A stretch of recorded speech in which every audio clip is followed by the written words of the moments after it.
श्रीकृष्णः शरणं मम। श्रीगोपीजनवल्लभाय नमः। श्रीमदाचार्यचरणकमलेभ्यो नमः। श्री गोपीनाथ प्रभु चरणों के प्राकट्योत्सव के उपलक्ष्य में साधन दीपिका व्याख्यान के आज पंचम प्रक्रम में 62वें श्लोक के अनंतर व्याख्यान प्रारंभ किए जाएंगे।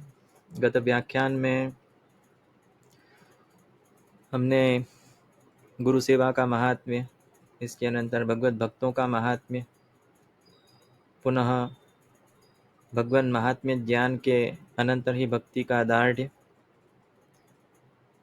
भगवान महात्म्य ज्ञान के लिए सबसे उचित पक्ष भगवान का लीलार्थ सृष्टिकरण माना गया, अर्थात लीला करने के लिए ही भगवान ने यह सृष्टि की रचना की है। और इस विषय में अनेक शास्त्र में आज्ञाएं उपलब्ध हैं। तो यह मान के यदि हम भगवत भजन करते हैं तो महात्म्य ज्ञान है यह अत्यंत दृढ़ होता है। इस प्रकार की भी हमने आज्ञा देखी। विशेष रूप से इसमें राजा बलि की पत्नी विंध्यावली का जो वाक्य आता है, क्रीडार्थमात्मनेदं त्रिजगत् कृतं ते साम्यं तो तत्र कुधियो परेश कुर्युः कर्तुः प्रभोस्तमकिमस्यत आवहन्ति त्यक्त्य ह्रियस्त्वदवरोपित कर्तृवादाः। इसमें स्पष्ट रूप से भगवान ने क्रीडार्थ यह जगत बनाया है ऐसा वर्णन आता है। शास्त्र में सर्वत्र निष्कर्षत्वेन यही आता है। श्रीमदाचार्य चरण यही पूर्ण रूप से निरूपित करते हैं अपने सभी ग्रंथों के सार रूप। अतः इसी भाव से सभी शास्त्रों का अध्ययन करना चाहिए, भगवान की नामलीला के भाव से। एवं यह जो क्रीडार्थ सृष्टि बनाई है यह भगवान का एक अद्वितीय महात्म्य है। ऐसा हृदय में जब भाव हृदयारूढ़ हो जाता है, इसके अनंतर भक्ति है यह दार्ढ्य को प्राप्त होती है। इसके अनंतर सत्संग का महात्म्य अंत में हमने देखा था कि किस प्रकार से यथासंभव ऐसे वैष्णवों के साथ ही सत्संग आदि में व्यापृत रहना चाहिए जो निरंतर भगवत चिंतन आदि परायण हो, भगवत कीर्तन आदि परायण हो, नवदा भक्ति परायण हो। इस प्रकार के जो वैष्णव हैं इनका सत्संग आदि करना चाहिए। और जो 62वां श्लोक था यह हमने पूर्ण रूप से नहीं पढ़ाया था, उसका एक पाद अवशिष्ट था। उसका कारण यह है कि वह आचार प्रक्रम के अंतर्गत आता है।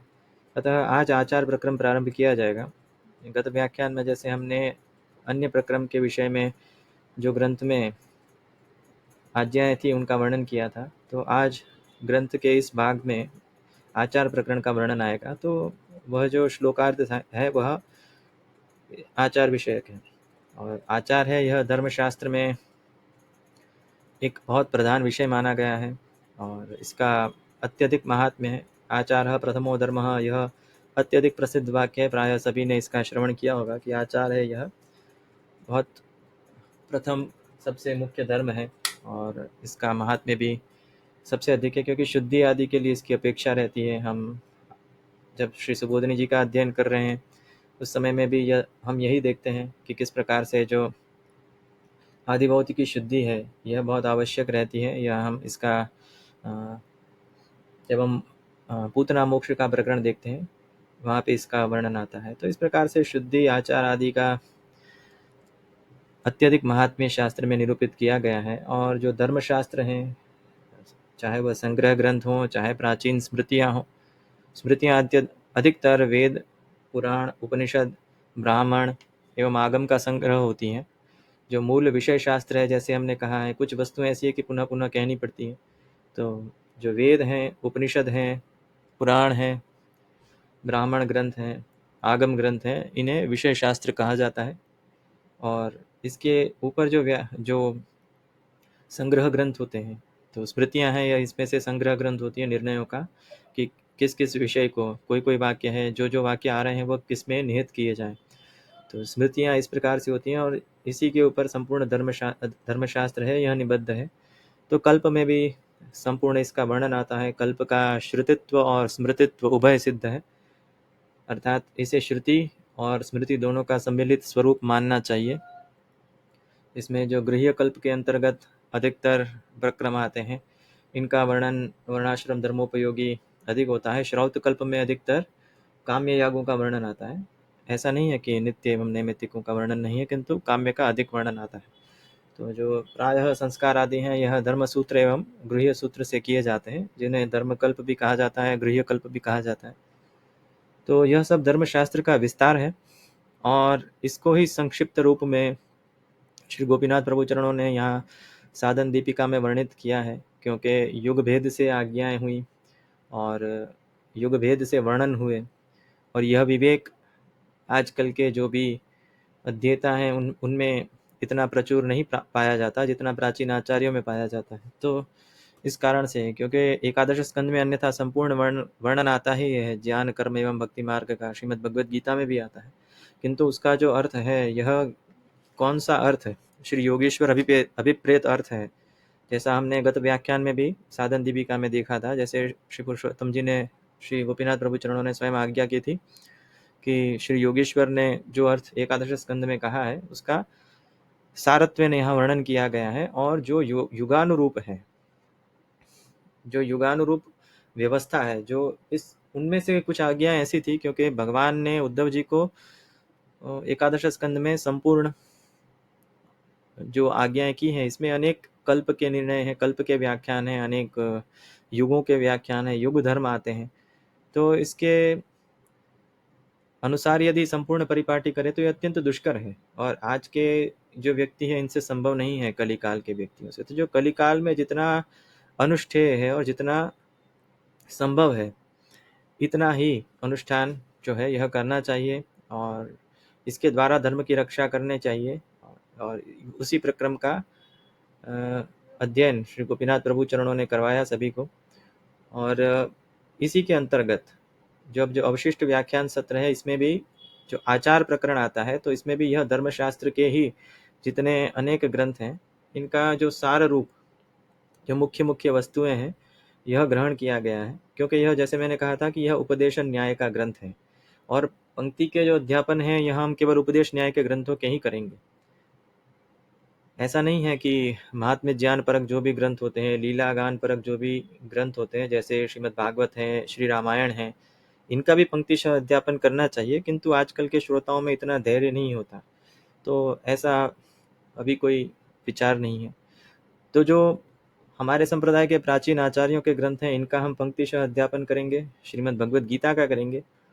किंतु जो अन्य भी विषय हैं, धर्म से संबंधित अनेक विषय हैं, सहस्त्रशः विषय हैं, तो उन विषयों का जो विविध आचार्यों के मत के द्वारा ऐकमत्य हो और जो संप्रदायानुमोदित निर्णय हो, ऐसा हम यहाँ प्रदर्शित करने का प्रयास करेंगे। किंतु वह प्रकीर्ण व्याख्यान होंगे, यहाँ वहाँ से सभी जगह से जो ग्रंथों के सार रूप तत्व का निरूपण किया जाएगा, उन्हीं का हम प्रतिपंक्ति व्याख्यान, उनका हम निष्कर्षत्व व्याख्यान करेंगे। प्रतिपंक्ति व्याख्यान तो केवल उन्हीं ग्रंथों का करेंगे जो उपदेशन न्याय से हैं, और जिसे कहा जाए तो किंचित जो लघु ग्रंथ हैं, इन्हीं का व्याख्यान प्रतिपंक्ति संभव होता है। प्रत्येक, जैसे धर्मशास्त्र में जैसे मैंने कहा कि आचार प्रकरण है, यह स्वयं ही अत्यंत विस्तृत है। इसके ऊपर यदि हम एक अनुमान लगाएं तो कदाचित 500 से अधिक पृष्ठ होंगे कि ये स्नान आदि की विधियां किस प्रकार से करनी चाहिए, अर्थात सभी शुद्धि प्रक्रम। ऐसा नहीं है कि सारा दिन स्नान में व्यतीत करना चाहिए, ऐसा नहीं आता, किंतु उसमें वाद विवाद आते हैं, तो युग के अनुसार होते हैं। जो निष्कर्ष है वह श्री गोपीनाथ प्रभु चरण बता रहे हैं। इसका थोड़ा अधिक विमर्श यदि किसी को जानना होगा तो द्रव्य शुद्धि दीपिका के उन अंशों को पढ़ा दिया जाएगा, किंतु संपूर्ण ग्रंथ द्रव्य शुद्धि दीपिका नहीं पढ़ाई जाएगी, उन अंशों को पढ़ाया जाएगा जिसके विषय में अधिक जो प्रश्न आदि सुनने में आते हैं। तो अब हम ग्रंथ का अध्यापन प्रारंभ करते हैं।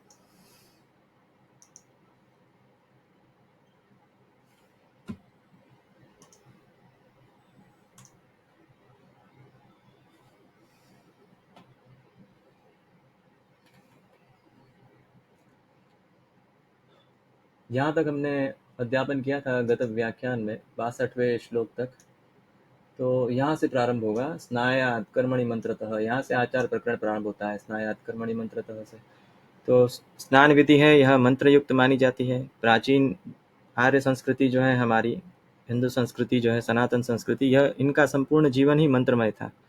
तो स्नान तो एक विशेष वस्तु है, क्योंकि इसके अनंतर ही दैव पितृकर्म का जो है अधिकार मिलता है।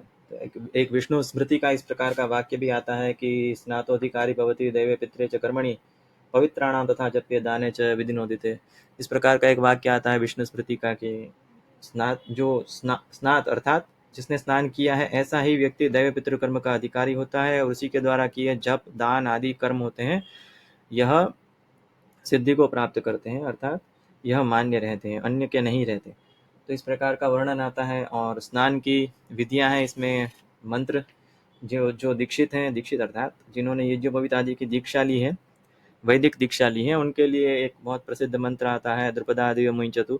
यह उन्हें पता होगा जिन्हें जो संध्या आदि का अनुष्ठान करते हैं। तो उनका भी बृहस्पति स्मृति में ऐसा वर्णन आता है कि इसका 3 बार इसका उपयोग किया जा सकता है, 3 बार इसका पाठ करके स्नान करना चाहिए। और इसके अनंतर जो स्नान का प्रक्रम है यह इस प्रकार से है कि यदि जो मंत्र रहित स्नान भी जिन्हें दीक्षा नहीं है उन्हें मंत्र रहित स्नान करना पड़ता है, तो वह पौराणिक मंत्रों से कर सकते हैं। पौराणिक मंत्र में एक प्रसिद्ध मंत्र आता है, गंगे च यमुने चैव गोदावरी सरस्वती नर्मदे सिंधु कावेरी जलेस्मिन् सन्निधिं कुरु। यह किसी भी स्थान पे मिल जाएगा, यदि किसी को इसका अनुष्ठान करना है तो वह भी कर सकते हैं स्नान के समय। मूल भावना यह रहती है प्राचीन आचार्यों की, योगी याज्ञवल्क्य की स्मृति में ऐसा आता है कि वो ऐसा कहते हैं कि तीर्थ आदि का संस्मरण करना चाहिए, तीर्थ आदि की भावना स्नान के समय में करनी चाहिए, क्योंकि जो वैसे तो स्नान विधि है यह थोड़ी विस्तृत रहती है, किंतु सामान्य रूप से जो अन्य कार्य में व्यापृत रहती है और इतना समय जिन्हें नहीं मिलता है, तो ऐसे व्यक्तियों को सामान्य रूप से इतना तो करना चाहिए कि स्नान के समय यह जो पौराणिक मंत्र है इसका अथवा साधारण रूप से जो तीर्थ आदि का स्मरण करना चाहिए। और जिन्हें किसी भी प्रकार से मंत्र आदि के अभ्यास नहीं है उन्हें नमस्कार आदि करके हमारे संप्रदाय में यदि हैं तो जो भी तीर्थ हैं इनका ध्यान करना चाहिए। तो यह एक स्नान की मर्यादा है, तो इसी कारण से कहा गया है स्नायात कर्मणि मंत्रतः। विशेष इसके विधान हैं, यह जैसे मैंने कहा संपूर्ण धर्मशास्त्र भरे पड़े हैं, जिन्हें देखना है जिन्हें अध्ययन करना है वह कर सकते हैं। केवल समस्या यह रहेगी कि अधिकतर ग्रंथ संस्कृत में रहेंगे, विशेषकर जो संग्रह ग्रंथ एवं वाद ग्रंथ हैं यह सब संस्कृत में रहेंगे और इनके अनुवाद नहीं हुए हैं अभी तक। और इसके अनंतर जो अग्रिम आता है देह शुद्धि सदा कार्या कर शुद्धि विशेषतः। देह शुद्धि का सर्वदा निष्पादन करना चाहिए प्रत्येक प्रकार से, क्योंकि स्नान के द्वारा जो शुद्धि होती है वह तो प्रशस्त ही है। और इसके अनंतर कर शुद्धि विशेषतः हमारे संप्रदाय में यह विशेष मानी जाती है, क्योंकि भगवत सेवा है अधिकतर उसमें इसका उपयोग आता है। पुनः पुनः हस्त प्रक्षालन आदि का इसमें विवेक होना चाहिए, किस स्थान पर करना चाहिए किस स्थान पर नहीं करना चाहिए। उच्छिष्ट अनुच्छिष्ट का विवेक होना चाहिए, किसे उच्छिष्ट कहा जाए किस प्रकार से माना जाए। तो यह स्पर्शास्पर्श का विवेक है, यह बहुत आवश्यक है। जैसे मैंने कहा अधिक मीमांसा में इन विषयों की अभी केवल हम जिन्हें आचार्य वाणी में निष्ठा है उन्हें उपदेश न्याय से बढ़ा रहे हैं, अन्यथा ऐसे अनेक विषय इसमें आएंगे कि जिसमें यदि किसी को वाद करना है अन्य संप्रदाय वालों को अर्थात अथवा नास्तिकों को, विशेष रूप से ये जो साम्यवादी होते हैं, कम्युनिस्ट जिन्हें कहा जाता है, ऐसे इनके तो अपने स्वयं के कुछ ऐसे विचित्र वस्तुएं विचार एवं इनका जो कार्य होता है इनका वह प्रायः धर्म विमुख करना ही होता है सभी को। तो ऐसे व्यक्तियों के लिए पृथक सत्रों का आयोजन किया जाएगा और उनके लिए हम यह विधान भी बता देंगे कि किस प्रकार से इसकी आवश्यकता है। और अधिक दूर जाने की आवश्यकता नहीं है, अभी यह कोरोना आदि के परिस्थितियों में ही सभी की यही स्थिति थी कि पुनः पुनः सब हाथ धो ही रहे थे, सुबह से लेके रात तक सब यही कार्य कर रहे थे कि पुनः पुनः हस्त प्रक्षालन चल ही रहे थे सबके। तो इसी प्रकार से यह शुद्धि आदि है, यह स्वास्थ्य आदि के लिए भी आवश्यक होती है। तो आयुर्वेद में भी इसके विधान है और इसी कारण से भगवत सेवा में विशेष जो सावधानी की आवश्यकता रहती है, इस कारण से विशेष शुद्धि का ध्यान रखा गया है। स्वपात्रम भगवत पात्रम स्नान पात्रम न मेलयेत, यह सामान्य न्याय है। जिनके यहाँ सेवा विराजती है वह यह साधारण रूप से उन्हें पता ही होता है कि अपने जो पात्र होते हैं, बर्तन होते हैं, भगवान के जो सेवा के उपयोग में आने वाले जो पात्र बर्तन आदि होते हैं, एवं जो हमारे स्नान आदि के पात्र बर्तन आदि जो होते हैं वह उनको मिलाना नहीं चाहिए, उन्हें पृथक पृथक रखना चाहिए। एवं वस्त्र पे विज्ञेयम, अर्थात वस्त्रों में भी यही विवेक रखना चाहिए कि कौन सा वस्त्र कहाँ पे रखना चाहिए। भगवत पात्र भगवत वस्त्र होते हैं, वहाँ पे हमारे उपयोग के वस्त्र हैं, यह नहीं रखने चाहिए जो। और इसके अनंत उसी प्रकार से जो प्रोक्षण आदि में अर्थात शरीर पोंछने आदि में जो भी वस्त्र प्रयुक्त होते हैं अस्त प्रोंचन के लिए या उसके लिए जो भी वस्त्र उपयुक्त होते हैं उनको पृथक ही रखना चाहिए। तो यह एक सामान्य विवेक है, इस विषय में अधिक कोई व्याख्यान की आवश्यकता दिखती नहीं है। इसके अनंतर गोपयेत स्वागमाचारम पाक सेवाम हरेरपि। यहाँ कहा गया है कि अपना जो आगम आचार है, स्वागमाचार अर्थात संप्रदाय का आचार, यहाँ ऐसा हम अर्थ मान ले रहे हैं। इसका प्रधान कारण यह है कि जैसे मैंने पहले ही कहा था कि साधन दीपिका पे किसी भी प्राचीन आचार्य की व्याख्या उपलब्ध नहीं है।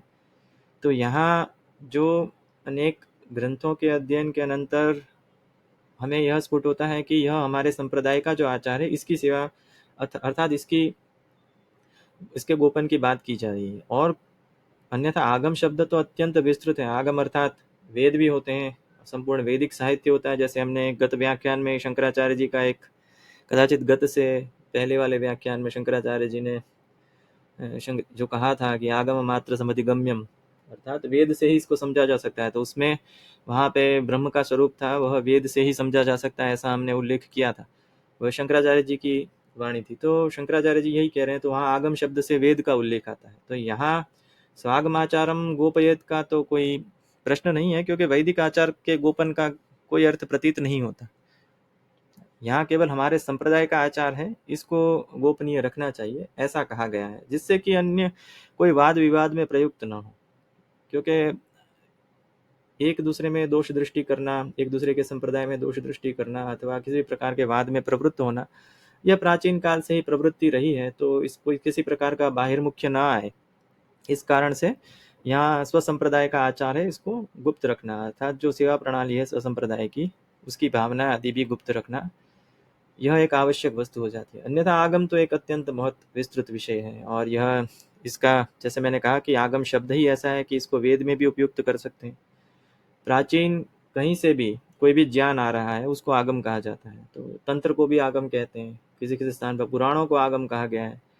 तो इसका किस स्थान पे किस शब्द का प्रयोग किस अर्थ में हुआ है, यह विवेक बहुत आवश्यक होता है। इसी कारण से हम देखते हैं कि प्राचीन शास्त्रकार भी इस विषय में ही वाद होता है कि यहाँ यह जो शब्द प्रयुक्त हुआ भी है तो यहाँ किस संदर्भ में प्रयुक्त हुआ है। एक ही शब्द होता है किंतु इसके भेद होते हैं कि कहाँ पे किस अर्थ में प्रयुक्त हुआ है। तो यहाँ जो तंत्र आदि के प्रकार है, जैसे हम तंत्र हैं तो तंत्र तो जैसे आजकल सब उसको जादू टोना समझते हैं, तो किंतु ऐसा कुछ भी नहीं है।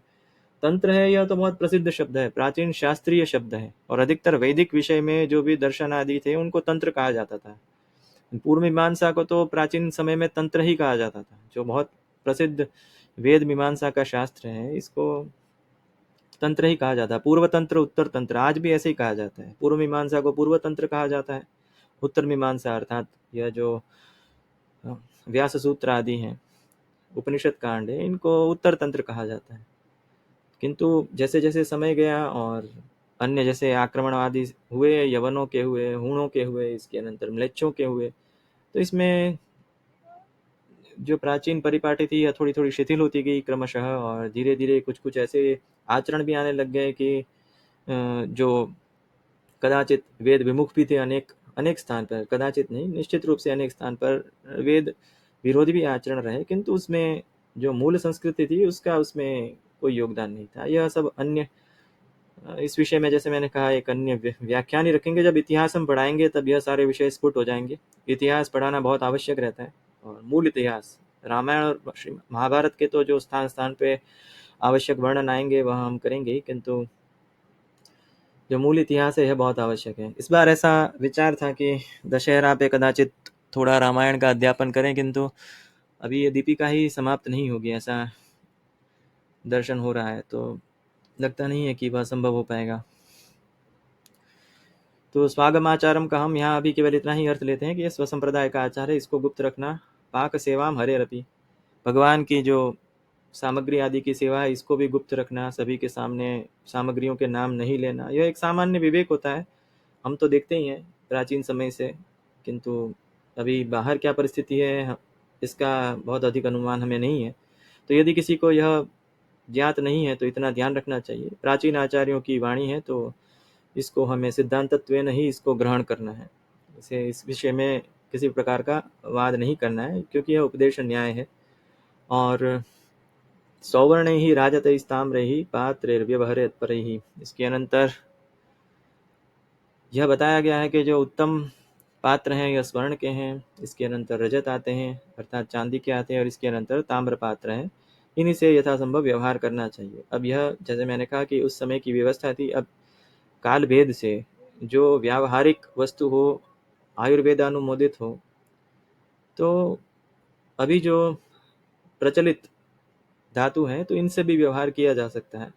हाँ, जो उत्तम प्रकार रहेगा यह तो सुवर्ण का रहेगा। सभी शास्त्र धर्मशास्त्र है यह सुवर्ण को ही सबसे शुद्ध वस्तु मानते हैं।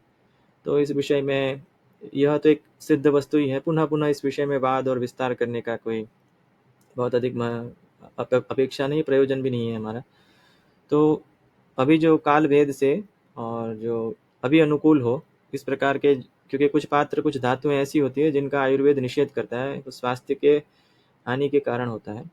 क्योंकि कुछ धातुओं में इस प्रकार से भोजन निष्पन्न किया जाए, बनाया जाए, तो वह स्वास्थ्य की हानि कर सकते हैं। तो ऐसे पात्र जिसे हम सामान्य कहते हैं कि जिसमें रिएक्शंस कम हो, रिएक्टिव जो भी सब्सटेंस होते हैं उनको बहुत उचित नहीं माना जाता है। रिएक्टिव तो कॉपर भी होती है, तांबा भी होता है, और ये भी होते हैं स्वर्ण आदि, पर उनके अधिकतर जो मिश्रण होंगे यह इतने नहीं माने जाते, दूषित नहीं माने जाते। इस कारण से इसका प्राचीन समय में व्यवहार था, और यह तब विपुल मात्रा में उपलब्ध भी थे। आज का समय है यह थोड़ा भिन्न है। तो ऐसे भी मेटल आते हैं जो थोड़े रिएक्टिव होते हैं, और जो उनके जो रिएक्टिव सब्सटेंसेस होते हैं, जब हीट एमिशन के साथ इनमें रिएक्शंस आते हैं, केमिकल रिएक्शंस, तो ऐसे ऐसे केमिकल जो हैं वह जन्मते हैं कि जिनसे कि स्वास्थ्य हानि हो सकती है। तो ऐसे ऐसे केमिकलों का वहाँ पे उद्भव हो जाता है।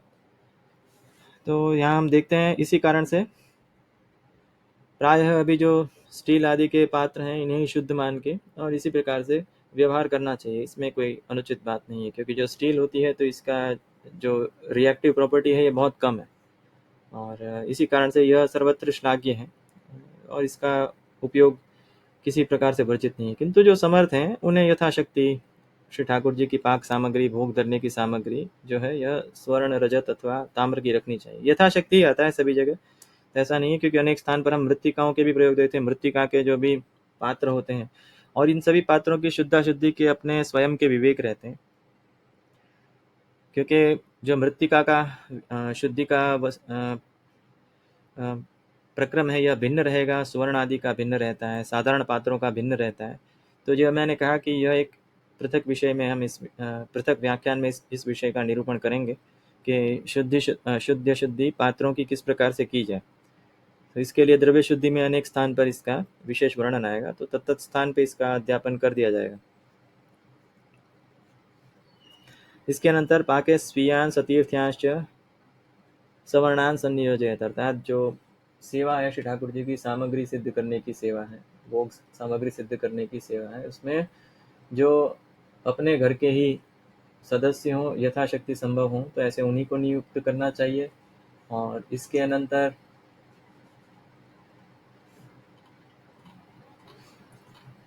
वो वैष्णव भी होने चाहिए, हमारे मार्ग में दीक्षित होने चाहिए, अर्थात पुष्टि मार्गीय होने चाहिए, सवर्णान संयोजित और समान वर्ण के होने चाहिए। यह एक प्रशस्त पक्ष है। और अब जैसे मैंने कहा कि यहाँ जिन्हें शंका करनी है वह इन्हें सवर्ण शब्द से थोड़ी समस्या हो सकती है, तो इस विषय में हम पृथक व्याख्यान करेंगे। अभी यदि हम इसका व्याख्यान करेंगे तो यह कम से कम 1 से 1.5 घंटा चल जाएगा, क्योंकि सवर्ण की व्यवस्था किस प्रकार से है, क्यों कहा गया है, उसके कारण क्या है, ये एक संपूर्ण भिन्न प्रक्रम है। तो किसी अन्य स्थान पर इसका अन्य अवसर पर वर्णन करेंगे। जब धर्मशास्त्र संबंधी निर्णय होते हैं यह इसी प्रकार से होते हैं कि इन्हें पृथक पृथक कहना पड़ता है, और विशेष रूप से ऐसे कुछ वस्तुएं होती हैं जिन्हें आधार बना के, जिनका अन्यथा अर्थ लेकर जो संप्रदाय द्वेषी होते हैं, जो धर्म द्वेषी होते हैं, ऐसे जो विधर्मी लोग होते हैं, यह सनातन धर्म पर, हिंदू धर्म पर, हमारे संप्रदाय पर इस प्रकार के आक्षेप करते ही रहते हैं। क्योंकि जैसे मैंने पहले ही कहा था कि जिनकी दोष दृष्टि रहेगी, देखने में तो दोष कहीं भी लग सकता है, किंतु इन सब का समाधान है, यह कोई इतने कठिन विषय भी नहीं है। तो किंतु यह थोड़े विस्तृत हैं, अनेक अनेक संदर्भों से इनका जो निगमन आता है उसके द्वारा सिद्ध करना पड़ता है। किंतु जैसे मैंने कहा कि यह उपदेश न्याय का ग्रंथ है और ये उनके लिए है जो आचार्य मार्ग में दीक्षित हैं, पुष्टि मार्ग में दीक्षित वैष्णव हैं, तो उनके लिए तो उन्हें सब ग्राह्य कर लेना चाहिए कि जहाँ तक संभव हो इस परंपरा का पालन करें, और जहाँ संभव नहीं हो रहा है तो वहाँ तो कुछ नहीं कर सकते, क्योंकि सारा धर्म ही इसी प्रकार से हमने बताया था कि यथाशक्ति इसका अनुष्ठान संभव है। और इसका हमने विशेष वर्णन गत व्याख्यान में, अन्यथा उससे पहले के व्याख्यान में किया था, जब हमने स्वधर्माचरण शक्तियां विधर्माच निवर्तनम इस श्लोक की विशेष व्याख्या की थी, क्योंकि साधन दीपिका में भी वह श्लोक आता है और मूलतः हम देखते हैं तो यह श्रीमद् भागवत तृतीय स्कंद में कपिल जी एवं देवहूति के संवाद में यह श्लोक आता है। इसके अनंतर जो भी है, समर्प्येव शुचिः पूर्वम हरे अन्यत्र योजयेत्, श्री ठाकुर जी को पहले समर्पित करके श्री ठाकुर जी को भोग समर्पण करने के अनंतर ही अन्यत्र उस वस्तु का विनियोग कराना चाहिए। अन्यत्र अर्थात जिसमें सब आ गया, जैसे दैव पितृकर्म है, इसमें भी यदि सामग्री की आवश्यकता है, अन्यथा जो भी स्मार्ताग्नि किसी ने धारण की है, श्रौताग्नि धारण की होती है, तो उन्हें यदि यज्ञ यागादिक शांति के प्रक्रम करने रहते हैं, अन्य कोई भी प्रक्रम करने रहेंगे, तो ऐसे व्यक्तियों को भगवत प्रसाद से ही वह क्रम करना चाहिए। यह हमने गत व्याख्यान में साधन दीपिका में ही कहा था, तो केवल उसका पुनः यहाँ उल्लेख कर रहे हैं जिससे कि थोड़ा दृढ़ता हो इसी वस्तु का। अन्यत्र अर्थात सभी वस्तु में आ गया, कि जिसमें भोजन में भी आ गया, और इसके पहले जो भी अग्निहोत्र आदि के प्रक्रम है, और इसके अनंतर जो पंच महायज्ञ के प्रक्रम है, यदि कोई स्मार्ताग्नि धारण करता है तो उसके लिए यह आवश्यक रहता है। तो उनके लिए वह सारे कर्म जो भी हैं वह इसी से करने चाहिए, प्रसादी जो भी सामग्री है उसी से करनी चाहिए। इसके अनंतर धिमुखम तो शुचि पात्रम अंशुकम लोमजम शुचि। अब यहाँ किस प्रकार के पात्र की शुद्धि है वह बता रहे हैं। द्विमुखम अर्थात जैसे झारी जी होती है तो इसके दो मुख होते हैं, एक नलिका होती है और एक इसका मुख होता है, तो ऐसे पात्रों को शुद्ध माना गया। तो श्री ठाकुर जी की सेवा में जो समर्पण में आते हैं, तो ऐसे जो पात्र होते हैं जो दो मुख वाले होते हैं, इन्हें शुद्ध माना गया है। अंशुकम लोमजम शुचि अर्थात जो ऊन के वस्त्र होते हैं, अंशुकम अर्थात वस्त्र होता है, तो ऊन के वस्त्र होता है, इन्हें शुद्ध माना गया है। कार्पासम महतम शुद्धम नव कौसुम्ब युग शुचि, जो कार्पास अर्थात जो सूत के वस्त्र होते हैं, वह धोए हुए जो भी वस्त्र होंगे वह शुद्ध होते हैं। अन्यथा यदि कोई सूत है, सूत का वस्त्र है, तो यदि वह अशुचि अवस्था में अर्थात किसी प्रकार से छी गया है, तो इसे पुनः उसको धोना पड़ता है, अर्थात उसकी अशुद्धि किसी प्रकार से निष्पादित हुई है तो इसको धोने के अनंतर ही वह शुद्ध होगा। अतः कहा गया है कार्पासम महतम शुद्धम नव कौसुम्ब युग शुचि। और जो नूतन वस्त्र लाल रंग का होता है यह शुद्ध ही होता है। लाल रंग से यदि कोई भी वस्त्र होगा तो यह नूतन वस्त्र यह शुद्ध ही होगा, क्योंकि इसका अर्थ यह है क्योंकि जो रंग चढ़ाया जाएगा लाल रंग, तो उस समय में नैसर्गिक रूप से तो कोई वस्त्र लाल नहीं होता, किंतु उसमें रंग चढ़ाया जाता है। तो जैसे लाल रंग के वस्त्र हैं तो यह नैसर्गिक रूप से शुद्ध होते हैं, ऐसा कहा गया है। विप्रेर व्यवहृतम तीर्थम आरामम च गृहम शुचि। और जल कहाँ से लेना चाहिए, क्योंकि यह प्राचीन व्यवस्था थी। प्राचीन समय में जैसे कूप आदि की व्यवस्था थी, जल के लिए कुएं में लेने जाते थे, तो इसी प्रकार से जो तड़ाग थे, तालाब होते थे और नदियाँ थी, तो वहाँ से जल लिए जाते थे। तो यह विप्रेर व्यवहृतम तीर्थम आरामम च गृहम शुचि, तो जहाँ से सब विप्र आदि जल ग्रहण करते हों, अर्थात जहाँ पे, क्योंकि कुछ स्थान ऐसे होते हैं जहाँ पे वस्त्र प्रक्षालन होता है, क्योंकि प्राचीन समय में ऐसा था कि अपरस सामान्य जो भी, क्योंकि सनातन धर्म में ऐसा नहीं है कि केवल पुष्टि मार्ग में अपरस का या शुद्धि अशुद्धि का विधान है, यह अन्य जहाँ से इसका सार लिया गया है, यह सब सनातन धर्म के बहुत विस्तृत ग्रंथ हैं। और कदाचित किसी किसी स्थान पे तो हमसे भी अधिक आग्रह रखा जाता है, क्योंकि हमारे यहाँ तो कभी कभी पुष्टि का थोड़ा अंश लेके यहाँ वहाँ चला भी लेते हैं, किंतु बाहर जो मर्यादा मार्गी हैं यह तो इस विषय को लेके बहुत आग्रही होते हैं। और क्योंकि मर्यादा का अर्थ ही यही है कि इसमें मर्यादा का लोप, मर्यादा का भंग है, यह किसी भी प्रकार से स्वीकार्य नहीं है। तो प्राचीन समय में ग्राम में ऐसा रहता था, जब हम देखते हैं तब की सामाजिक व्यवस्था, तो एक जो कुआं रहता था, तो ऐसा है कि जो यदि ग्राम में और कोई वस्तु नहीं है, तड़ाग आदि नहीं है, तालाब नहीं है, तो उसी कुएं पर जो यदि एक कुआं होगा तो वह सभी शुद्ध कार्यों के लिए, अर्थात जैसे कि संध्या वंदन आदि है, पाक आदि सामग्री है, स्नान आदि के लिए जल भरने के लिए होता था, और अन्य जो होता है वह वस्त्र प्रक्षालन के लिए, और अन्य जो स्नान आदि के लिए दूसरे जो कुएं होते थे। तो ऐसे भेद थे, और इसी कारण से यह बताया गया है कि जल वहाँ से लेना चाहिए जहाँ से सब ब्राह्मण जो भी हैं, जो भी विप्र हैं, यह संध्या वंदन आदि करने के लिए, स्नान आदि के लिए, अथवा जो गृह कार्य करने के लिए, सामान्य पाक आदि सामग्री आदि करने के लिए जो जल लेते हैं वहीं से लेना चाहिए, किंतु ऐसे स्थान से नहीं लेना चाहिए कि जहाँ पे जिस कुएं का अथवा तालाब के उस अंश का प्रयोग वस्त्र प्रक्षालन में हो रहा हो, अथवा किसी प्रकार के सामान्य स्नान में हो रहा हो। तो ऐसी जगह पे जहाँ पे, क्योंकि अनेक स्थान पर यद्यपि बहुत दोष बताया गया है कि तीर्थ स्थान होता है नदी का, इसके आसपास किसी प्रकार की अशुद्धि अथवा मल निवर्तन का और जो दोष है बहुत बताया गया है, किंतु अज्ञानवशात यदि कोई कर रहा है तो अब ऐसे स्थान का तो सर्वथा त्याग ही करना चाहिए। तो यह न्याय से यहाँ समझाया गया है कि ऐसे स्थान से लेना चाहिए जहाँ से जल संध्या वंदन, पाक सामग्री, स्नान आदि के लिए विप्रों के द्वारा लिया जाता हो।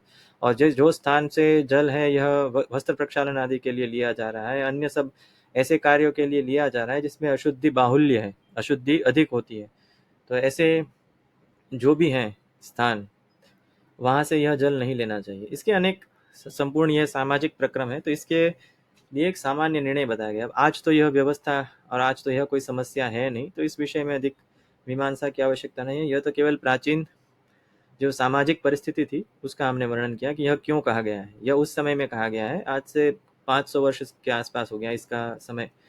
तो अब उस समय की जो स्थिति थी उसके अनुसार यह कहा गया है। नान्यदेवं व्रजयन्नैव प्रशक्तो ह्यपमानयेत् तीर्थेषु तीर्थदेवानां भूदेवानां समर्चनम।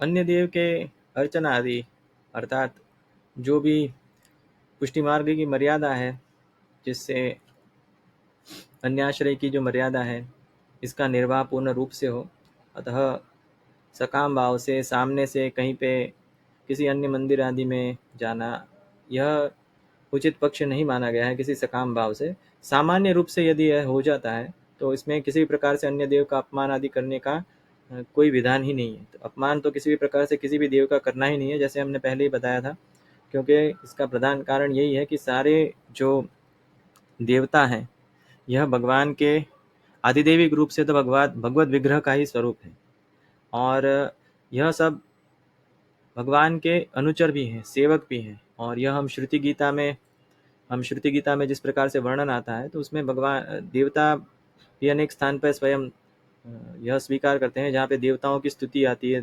तृतीय स्कंद के 5वां अध्याय में नमामते देव पदारविंदम प्रपन्न तापोपशमात पत्रम, यहाँ पे जो स्तुति आती है तो इसमें देवता स्वयं यह स्वीकार करते हैं कि यह भगवान के अनुचर हैं। और समान जो प्रक्रम आता है अनेक उपनिषद में भी इस प्रकार के प्रक्रम देखने को मिलते हैं कि यह जो सारे देवगण होते हैं यह भगवान के अनुचर हैं, भगवान के सेवक हैं। तो इनका किसी प्रकार से, जैसे अन्य वैष्णव का अपमान नहीं करना चाहिए, इसी प्रकार से किसी भी देवी अथवा देवता का अपमान नहीं करना चाहिए, क्योंकि इस प्रकार के हमने अनेक उदाहरण देखे हैं कि इसका आश्रय पदार्थ का संपूर्ण विवेक के अभाव में, इस पदार्थ के संपूर्ण विवेक के अभाव में अनेक स्थान पर हम देखते हैं कि अन्य देवी देवताओं की अवमानना करना और इस प्रकार के किसी किसी स्थान पर दर्शन होते हैं। तो यह एक अत्यंत विचित्र प्रकार की परिस्थिति है, और इस प्रकार की कोई आज्ञा हमारे संप्रदाय में नहीं है।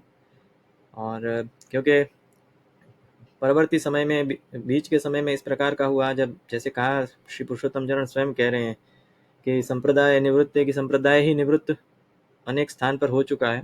जो प्राचीन आचार्यों की परंपरा थी उसमें से अनेक परंपराओं के दर्शन नहीं हो रहे हैं, तो ऐसा स्वयं श्री पुरुषोत्तम जी कह रहे थे। इसमें इस प्रकार के जो अनेक कपोल कल्पित बातें भी घुस गई थी, किंतु यहाँ प्राचीन आचार्य स्वयं ऐसा कह रहे हैं कि किसी भी देवता का अपमान नहीं करना है।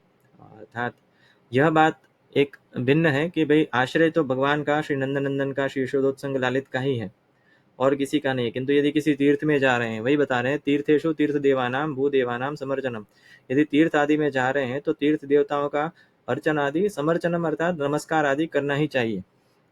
और किसी भी प्रकार के अन्य काम्य कर्म वहाँ नहीं करने चाहिए, किंतु जो सामान्य विवेक है, एक सामान्य जिस प्रकार से उनका सम्मान हो, वह सारे प्रक्रम करने चाहिए। दान आदि के जो प्रक्रम उस तीर्थ में बताए गए हैं, तो उसी प्रकार से वह प्रक्रम करने चाहिए। तो यहाँ स्पष्ट रूप से इसका निर्णय किया गया है। और यही हमने जो व्याख्यान व्रज यात्रा के संबंध में थे हमारे, और ब्रज भूमि के संबंध में, महात्म्य के संबंध में, और वहाँ जो करने चाहिए कर्म, उनके संबंध में व्याख्यान थे, उसमें हमने यही बताया था कि जो तीर्थ में तीर्थ देवता हैं, यह सब भगवान के अनुचर हैं और भगवान के सेवक हैं। और किसी भी सेवक का अपमान करना, भक्त का अपमान करना, भगवान के भक्त हैं, और इसी कारण से भक्तों का अपमान यदि करेंगे तो भगवान वैसे ही रुष्ट हो जाएंगे, क्योंकि भगवान तो स्वयं ऐसे आज्ञा करते हैं, हम भक्त पराधीनो यश स्वतंत्र इव द्विज। ब्रह्मा जी को आप श्री ऐसे आज्ञा कर रहे हैं, दुर्वासा जी को कह रहे थे श्री ठाकुर जी। राजा अम्बरीश के प्रकरण में आता है कि मैं तो भक्त वश्य हूँ, भक्त के पराधीन हूँ, और अस्वतंत्र हूँ। तो जिस प्रकार से अस्वतंत्र लोग होते हैं, ऐसे मैं अस्वतंत्र हूँ कि भक्त है, इसने मुझे वश में किया हुआ है। तो किसी ये सारे जो देव हैं, देवी देवता हैं, सब भगवान के भगवत विग्रह के भी स्वरूप हैं, वैदिक देवता, और इसके अनंतर जो अन्य देवी देवता भी हैं, यह भगवत भक्त हैं। ऐसा हम एक विस्तृत न्याय है, और ऐसा हम सर्वत्र देखते हैं। तो सकाम आदि भक्ति और इस प्रकार का कोई अनुष्ठान यह करना तो किसी भी प्रकार से प्रशस्त नहीं है, किंतु सामान्य रूप से सभी का सम्मान कर देना चाहिए। यदि किसी किसी स्थान पे यदि तीर्थ आदि में गए हैं, तो वहाँ जाके देवताओं का अपमान करना, तीर्थ देवों का अपमान करना, यह कोई, या अथवा अवहेलना करना, नमस्कार न करना, अपमान नहीं तो अवहेलना भी नहीं करनी चाहिए। नमस्कार, श्री कृष्ण स्मरण आदि का विधान तो है ही अपने यहाँ। तो इस प्रकार से इसका अनुष्ठान करना चाहिए, क्योंकि धर्म है यह किसी प्रकार से इतना संकीर्ण नहीं होता जितना संकीर्ण इसे बनाया जाता है। पुष्टि मार्ग भी है तो इसकी मर्यादा है कोई कोई, किंतु मर्यादा होना और संकीर्ण होना, इसमें बहुत अंतर आ जाता है। संकीर्णता प्राय अंधविश्वास से एवं अन्यथा परिपाटियों से, अन्यथा निरूपण से, अन्यथा अवबोध से आती है, किंतु मर्यादा होती है यह प्राचीन संप्रदाय से आती है। तो जहाँ जहाँ संप्रदाय लुप्त हो जाते हैं, तो यहाँ यहाँ पे ऐसे ऐसे स्थानों पे, ऐसे प्रकीर्ण स्थानों पे इस प्रकार की जो संकीर्ण वृत्ति है यह उपलब्ध हो जाती है, क्योंकि संप्रदाय मिल नहीं रहा है। तो जो उस समय के जो लोगों को जो स्फुट होता है वो लिखने लगते हैं। तो इस प्रकार से नहीं होता। जो प्राचीन आचार्य परंपरा है, और जहाँ संप्रदाय नहीं मिल रहा है वहाँ स्वीकार कर लेना चाहिए कि यहाँ नहीं मिल रहा है। तो वैकल्पिक पक्ष क्या है, क्योंकि वैकल्पिक पक्ष सर्वत्र बताए गए हैं। यदि आपद धर्म भी बताया गया है, कलि वर्ज्य बताया गया है, कलयुग के धर्म बताया गया है, कलयुग में कितने धर्म सिद्ध हैं यह बताया गया है। तो यदि किसी स्थान पर संप्रदाय लोप हो रहा है, तो संप्रदाय अनुमोदित कोई भी वस्तु है जो इसके अविरोध में जा रही है, किंतु अन्य देव का अपमान करना यह किस प्रकार से संप्रदाय के अविरोध में जा रहा है, यह हम प्राचीन आचार्यों की आज्ञा देखते हैं तो स्पष्ट हो जाता है कि ऐसा कुछ भी नहीं है। किंतु इस प्रकार की कपोल कल्पना उन्हीं को आ सकती है जिन्होंने पूर्ण रूप से इन ग्रंथों का अध्ययन नहीं किया होता।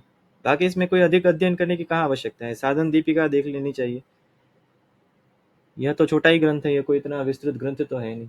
इसमें भी स्पष्ट रूप से कहा गया है।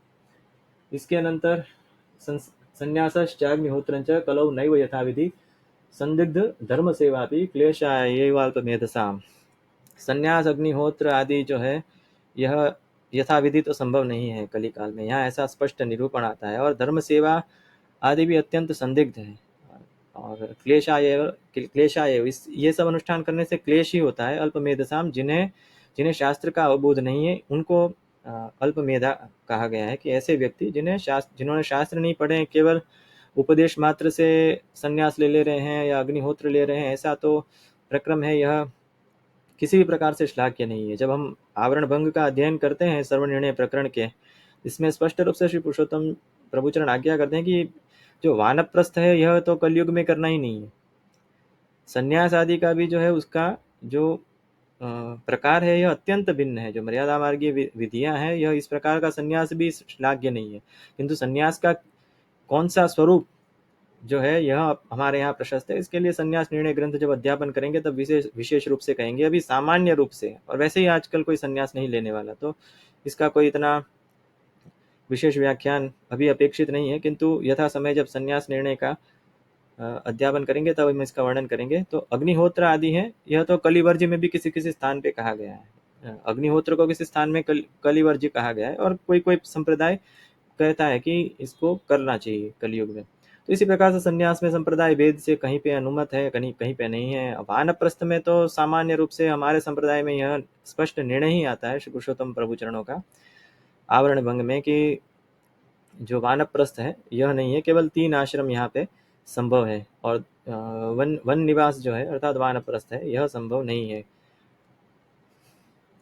तो इसी प्रक्रम का यहाँ उल्लेख किया गया है।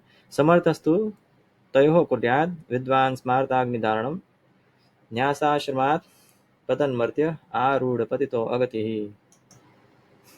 और इसका अर्थ यह है कि यदि कोई समर्थ भी है, अर्थात किसी प्रकार के शास्त्र अभ्यास यदि उसका पूर्ण रूप से हो चुका है, तो शास्त्राभ्यास युक्त जो भी व्यक्ति है, तो यह स्मार्ताग्नि धारण करना उसके लिए यह श्रेष्ठ है संन्यास की अपेक्षा। क्योंकि संन्यास में यदि पात हो जाता है, अर्थात संन्यास के जो नियम आदि हैं यह कलयुग में इनका निर्वाह अत्यंत दुष्कर है, बहुत कठिन है। और यदि यहाँ से यदि कोई पतित हो जाता है, अर्थात इन नियमों के अनुष्ठान में यदि च्युति हो जाती है अथवा जो संन्यास की जो मर्यादा है इसका भंग हो जाता है, तो आरूढ़ पतितो कहा गया है। आरूढ़ पतित कहा गया है उसको कि जैसे एक शाखा पे कोई चढ़ के फिर गिर जाता है, अर्थात एक कक्षा पे कोई आके वहाँ से नीचे गिर जाता है, तो इस प्रकार की, अर्थात जो भी प्रयास किया है वह सारा जो प्रयास है यह व्यर्थ हो जाता है। तो भक्ति मार्ग में और जो सामान्य रूप से तो यह इस प्रकार की वस्तु नहीं है। जैसा हम स्तुतियों में देखते हैं, जो देवताओं की स्तुति आती हैं, गर्भ स्तुति, जिनका हम जब सुबोधनी जी का व्याख्यान करेंगे जन्म प्रकरण में तो इसी के अंतर्गत आएगी। तो उसी में इस प्रकार से वर्णन आता है कि जो भक्ति के अनुष्ठान करते हैं उनको इस प्रकार से आरूढ़ पतित गति नहीं होती है। और जो आश्रम आदि के अनुसार करना भी चाहते हैं और कोई यदि विद्वान भी है और समर्थ भी है, तो समर्थ का अर्थ प्रत्येक प्रकार से, क्योंकि इसके लिए अग्निहोत्र आदि के लिए धन धान्य आदि की भी आवश्यकता रहती है। आहुति आदि का प्रक्रम जैसे हमने कहा था, यज्ञ याग आदि का जो नियम है यह समर्थ लोगों के लिए ही है, और इसके अभाव में यह संभव नहीं है। यद्यपि अग्निहोत्र है यह शाखा भेद से भिन्न भिन्न प्रकार से होते हैं, क्योंकि प्रत्येक शाखा के अपने जो सूत्र, कल्प सूत्रों के अनुसार यह किए जाते हैं, और इसमें भी संकोच आदि की व्यवस्था कालक्रम से ऋषियों द्वारा की गई है।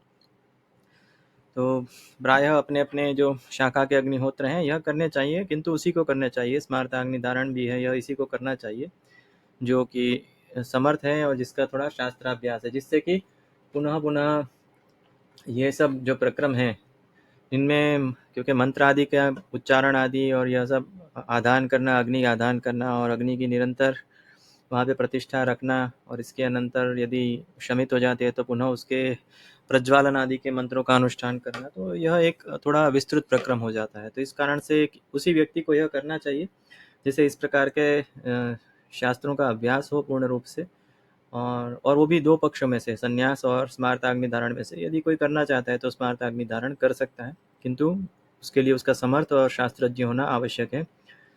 इसके अनंतर संन्यास का तो जैसे मैंने कहा कि प्रायः निषेध प्रायः ही समझना चाहिए, और इसके अधिकारी कलयुग में संभव नहीं, और वानप्रस्थ का तो सर्वथा निषेध हमारे संप्रदाय में है। तो निष्कर्षत्व नहीं बताया है श्री पुरुषोत्तम चरणों, तो इस विषय में वाद को कोई अवकाश नहीं।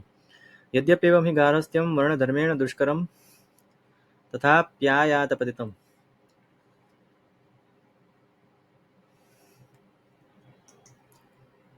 यहाँ बीच का श्लोक उपलब्ध नहीं है, कोई कोई स्थान पे, इसके स्थान पे जो अन्य प्रकाशन हुए हैं वहाँ से बिभ्रयाद आदि द्वारा इसके द्वारा श्लोक की पूर्ति की जाती है, जिससे कि जो तात्पर्यार्थ में कोई न्यूनता ना आए। तात्पर्यार्थ है यह तो वही रहता है, किंतु यहाँ पे जिस समय में यह प्रकाशन हुआ है तो यहाँ जो बिभ्रयाद शब्द नहीं आता है, तो बिभ्रयाद देह यात्रा, क्योंकि यहाँ पे यह कहा गया है यद्यपि गारहस्थ्य भी दुष्कर है, गृहस्थाश्रम है यह भी इतना सरल नहीं है, क्योंकि गृहस्थ के अनेक कर्तव्य है, त्रिवर्ग परिपोषण आदि उसका कर्तव्य बताया गया है, और इसके अनंतर जो ग्रहाशक्ति आदि का भी संभावना अधिक रहती है। इसी कारण से हमारे यहाँ परिपाटी ही यह है कि गृह आदि को श्री ठाकुर जी में समर्पित करना चाहिए, जिससे कि यदि आसक्ति होती भी है तो वह समर्पित वस्तु में आसक्ति के रूप में परिणत हो। और ऐसे ही जो स्वकीय जन हैं इनसे अधिक स्नेह रखना चाहिए, जो भगवत सेवा परायण हो, जिन्हें जो धर्म के अभिमुख हो, यदि सेवा परायण भी किसी कारण से नहीं हो पा रहे हैं, किंतु धर्म के अभिमुख हो, धर्मनिष्ठ हो, सद्धर्मनिष्ठ हो, और जो किसी प्रकार से भगवत सेवा में आनुकूल्य का संपादन करें, अनुकूलता दें, ऐसे आसक्ति रखनी चाहिए ऐसे कुटुंब में। अर्थात भगवत समर्पण के अनंतर वह आसक्ति भी है, यह सर्वथा शुद्ध हो जाती है। तो इसी कारण से हमारे यहाँ यही हम आज्ञा भी देखते हैं, श्रीमद आचार्य चरण की आज्ञा आती है, कृष्णार्थम तत्प्रयुंजित कृष्णो अनर्थस्य मोचकम। अर्थात जो संपूर्ण ग्रह है इसका श्री ठाकुर जी में विनियोग कराना चाहिए, और यदि उदासीन हो तो कोई विशेष हानि नहीं है, किंतु अनुकूल हो तो सेवा आदि देनी चाहिए जो ग्रह के सदस्य हैं उनको, और यदि प्रतिकूल है तभी त्याग का विधान है। यदि स्वयं धर्म निर्वाह नहीं कर रहे हैं वहाँ तक तो ठीक है, यदि जो कर रहा है उसमें भी यदि विघ्न आदि उपस्थित कर रहे हैं तो इसके अनंतर ही त्याग आदि का विधान है कि त्याग यथासंभव तो नहीं करना चाहिए, तथापि किसी प्रकार से जैसे संपर्क आदि कम रहे और किसी प्रकार से अनुष्ठान में बाधा न हो, इस प्रकार से प्रयास करना चाहिए। और एकदम आत्यंतिक की अवस्था आ जाती है कि भाई इसके अनंतर और कोई मार्ग ही नहीं है और अत्यधिक विघ्न आदि हैं, तभी त्याग का विधान कहा है। तथापि अनेक परिस्थितियां ऐसी भी होती हैं कि जो कुछ असमर्थ होते हैं तो वह यह भी नहीं कर पाते हैं,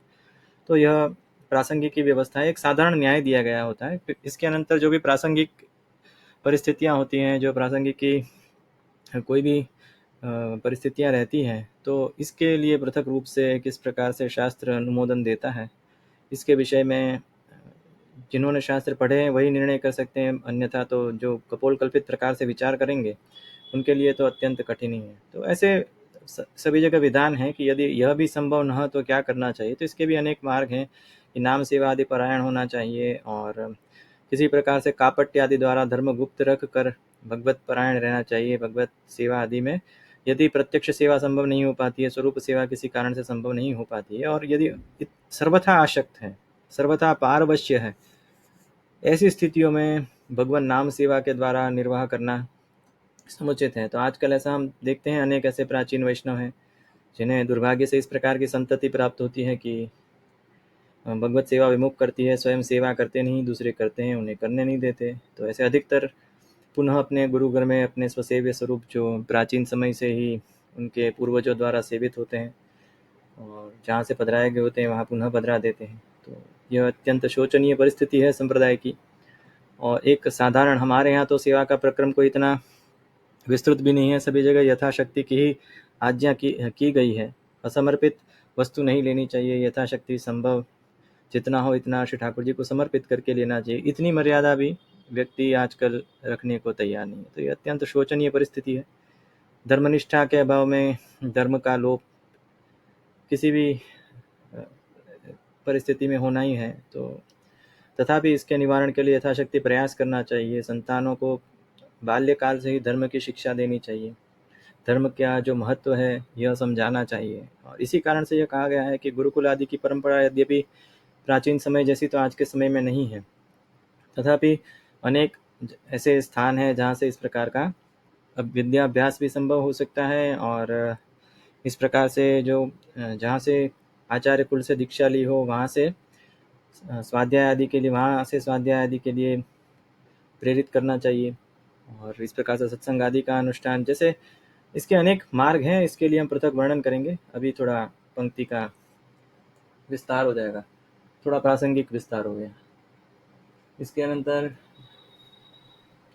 नगारस्य बिना देह यात्रा धर्मो प्रसिद्ध्यति। यहाँ यह कहा गया है कि यद्यपि गृहस्थ धर्म ही अत्यंत दुष्कर है, इतना साधारण नहीं है इसका निर्वाह, तथापि आयात पदतम कि और कोई मार्ग नहीं है और यह तो करना ही पड़ता है निर्वाह के लिए। और वैदिक मर्यादा भी है कि जो गृहस्थ है, गृहस्थ की वैसे महात्म्य भी बहुत बताया है, गृहस्थ का शास्त्र में बहुत अधिक महात्म्य बताया गया है, क्योंकि यह एक बहुत महत्व का कार्य करते हैं। और ऐसा नहीं है कि गृहस्थ अर्थात केवल सामान्य वैश्य और क्षत्रियों के लिए व्यवस्था, ब्राह्मण भी गृहस्थ होते हैं। और अधिकतर जो सप्तर्षि हैं इनके तो सप्तपत्नी भी हैं, तो ऋषि पत्नियां हैं सब, तो यह भी गृहस्थ आश्रम में ही है। तो इस प्रकार की अनेक लोगों को मानसिक इस प्रकार की वृत्ति होती है कि जो गृहस्थ आश्रमी होते हैं, ऐसे ऋषि आदि अनेक स्थान ऐसे, अनेक संप्रदाय ऐसे हैं कि जहाँ पे आचार्य स्थान पर इस प्रकार से निषेध आ जाता है कि यदि विवाह गृहस्थ आश्रम में है तो यह आचार्यत्व इसमें नहीं, तो अन्यथा तो वशिष्ठ आदि जो श्री रामचंद्र जी के कुलगुरु थे, यह सब भी ये गृहस्थ आश्रमी ही थे। तो उन सब के ऊपर भी यह कर्तव्य होता है। केवल जो अग्निहोत्र आदि का निर्वाह है, यह ब्राह्मण आदि के तक सीमित नहीं है, अन्य लोगों को भी करना पड़ता है यह सब करना। तो उसी प्रकार से ब्राह्मण को तो अधिक करना पड़ता है। साधारण रूप से यह, जैसे मैंने कहा, थोड़ा विषयांतर होगा, किंतु यह श्रवण करना अत्यंत आवश्यक है। अधिकतर जो साम्यवादी एवं नास्तिक मानसिकता के अधिकतर लोग हैं, जो धर्मद्वेषी हैं, इन्होंने एक प्रकार का समाज में जो ब्राह्मण द्वेष का प्रचार किया है, यह अत्यंत हानिकारक है। जिन्होंने शास्त्र को नहीं समझा, उन्होंने इस प्रकार के विचित्र प्रकार के जो लांछन है यह लगाए। और प्राचीन समय से आज तक जो शास्त्रों की रक्षा हुई है, यह इसी परिपाटी से हुई है। जैसे हमने कहा, अध्ययन अध्यापन की जो परिपाटी गुरु शिष्यों की रही है, और रक्षा अधिकतर। और ऐसा नहीं है कि किसी भी प्रकार से ब्राह्मणों के लिए यहाँ बहुत अधिक सुविधा आदि है, ऐसा कुछ भी नहीं है। यदि कोई मनुस्मृति का अध्ययन करेगा, तो मनुस्मृति को लेके आजकल बहुत इस प्रकार की, जिन्हें पता भी नहीं होता, ऐसे लोग टीवी डिबेट्स पे आ जाते हैं और यहाँ वहाँ की ऐसी अप्रासंगिक की बकवास करते हैं कि हमें लगता है कि यह धर्म को दूषित करने के लिए, धर्म से विमुख करने के लिए इस प्रकार के प्रयास करते हैं। मनुस्मृति में अधिकतर जो कर्म बताए गए हैं, अधिकतर जो कार्य बताए गए हैं, यह ब्राह्मणों एवं क्षत्रियों के बताए गए। उनके ऊपर कर्म का इतना अधिक हम देखते हैं, तो इतना अधिक भार है। और इसके सामने यदि हम देखते हैं, तो अनेक वस्तुएं ऐसी है कि शूद्रों का भी महात्म्य इतना बताया गया है, वैश्यों का भी महात्म्य इतना बताया गया है। हमारे संप्रदाय में तो श्री सुबोधनी जी में श्रीमद आचार्य चरण ने शूद्र को महान कहा है, क्योंकि यह सभी वर्णों की सेवा करता है। और सेवा को, जहाँ पे आजकल इन लोगों का एक ऐसी मानसिकता है कि यह इसको दास समझते हैं। दास अर्थात इनके यहाँ पे प्राचीन समय में दास प्रथा, जिसको ये लोग स्लेवरी कहते हैं, तो ये सब प्राचीन समय में इनके यहाँ पे थी। हमारे यहाँ पे ऐसा प्रारंभ में कोई प्रक्रम ही नहीं था, यह सब दूषण वहाँ से आए थे। और किंतु शूद्र थे, यह दास नहीं थे, यह तो वेतनिक थे। इस विषय में हमारे पास बहुत सारे प्राचीन उदाहरण हैं, प्राचीन शास्त्रों के वाक्य हैं कि उनको वेतन किस प्रकार से देना। आपको उसको वृत्ति देनी पड़ती है। यदि वह कोई सेवा कर रहा है, तो यह कोई निःशुल्क नहीं है, पर किंतु उसके लिए श्रेष्ठ वो बताया गया है, क्योंकि उसका विद्याभ्यास नहीं हुआ है। विद्याभ्यास न होने के कारण, आश्रमादि के निर्वाह न होने के कारण, कुछ कर्म में केवल उनका जो है यह अधिकार नहीं होता है। और वो भी कुछ ही कर्मों में, उसमें भी जो अधिकतर शूद्र शूद्र करते हैं, उसमें सच्छूद्र होते हैं, वह एक भिन्न है। साधारण अर्थात जो जिसे कहा गया है, अर्थात जो धर्म में व्यापृत नहीं है, इसको शूद्र कहा गया है। धर्म में नहीं मानते हैं और मद्यपान करते हैं और इस प्रकार का जो आचरण करते हैं, तो उनका निषेध आता है। हमारे पास यहाँ कुछ वाक्य ऐसे हैं जो हम दिखाएंगे कि किस प्रकार से, क्योंकि दान आदि का भी किसी किसी स्थान पे यदि निषेध आता है, तो दान आदि का निषेध जो है, यह किस कारण से होता है कि वह ऐसे लोगों से नहीं लेना चाहिए जो इस प्रकार के सच्छूद्र नहीं, अर्थात जो अच्छे कार्य करने वाले नहीं। सच्छूद्र का तो दान आदि में बहुत अधिकार भी है, और वह हम निरूपण करेंगे। हमने उसकी एक दो पंक्तियां निकाल के ही रखी हुई थी। प्रासंगिक एक चर्चा चल रही थी अन्य एक व्यक्ति के साथ, तो उसके लिए हमने निकाली थी, किंतु यहाँ हम दिखा देंगे, इसका वर्णन भी आएगा अभी।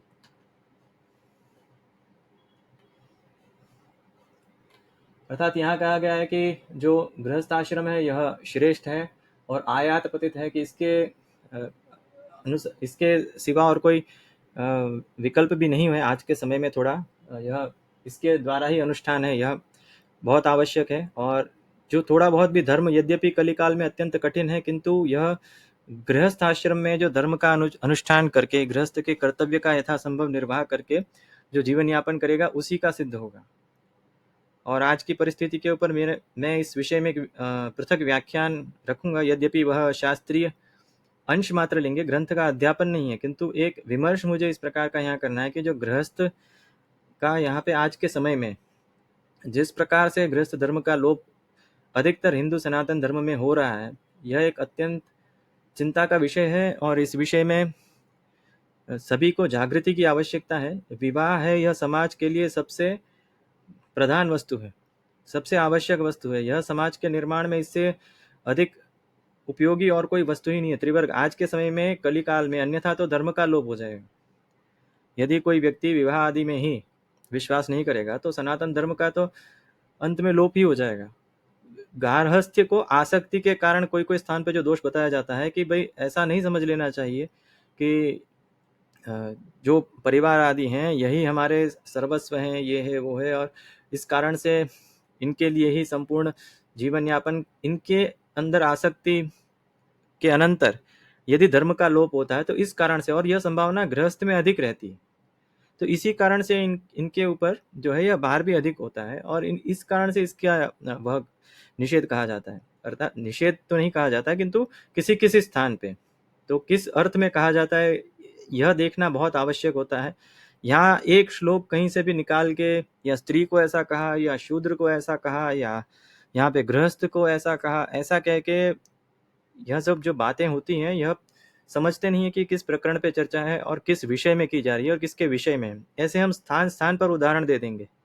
ब्राह्मणों को इतनी अधिक सभी वस्तु में दंड है, उनके नियम इतने कठिन है शास्त्र में कि इतना अधिक नियम तो किसी के लिए कठिन नहीं होगा जितना ब्राह्मणों के लिए, किंतु वह कोई नहीं बोलेगा, क्योंकि एक यहाँ पे समस्या यह रहती है समाज में कि साधारण रूप से एक कोई भी नैरेटिव को लेके काम होता है, और जो अधिकतर अभी चल रहा है यह सनातन द्वेषी होने के कारण ऐसा दिखाते हैं और धर्म को विपरीत दिखाने का प्रयास करते हैं।